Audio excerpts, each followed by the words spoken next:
Nelson Mandela Long Walk to Freedom. Nelson Rolihlahla Mandela. Before you read, apartheid is a political system that separates people according to their race. Can you say which of the three countries named below had such a political systems until very recently? Number 1, United States of America. Number 2, South Africa. Number 3, Australia.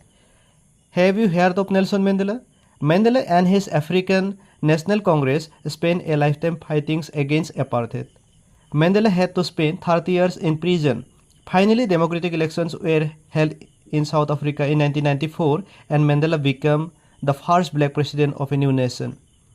In this extract from his autobiography Long Walk to Freedom, Mandela speaks about a historic occasion, the inauguration. Can you guess what the occasions might be? Check your guess with this news item from the BBC of 10 May 1994. Mandela became South Africa's first black president. Nelson Mandela has become South Africa's first black president after more than 3 centuries of white rule. Mr. Mandela's African National Congress ANC party won 252 of the 400 seats in the first democratic elections of South Africa's history. The inauguration ceremony took place in the Union Buildings Amphitheatre in Pretoria today, attended by politicians and dignitaries from more than 140 countries around the world. Never, never again will this beautiful land experience the oppressions of one by another, said Nelson Mandela in his address.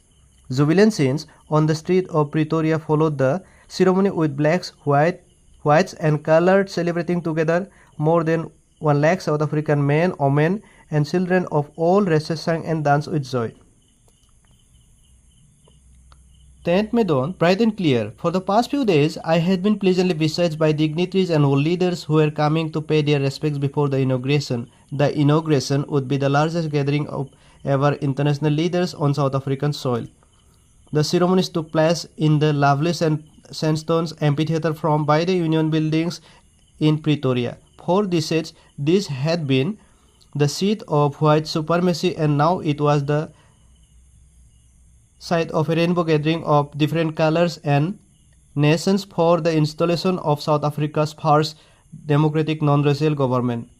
On that lovely autumn day, I was accompanied by my daughter Zinani. On the podium, Mr. De Klerk was first sworn in as second deputy president. Then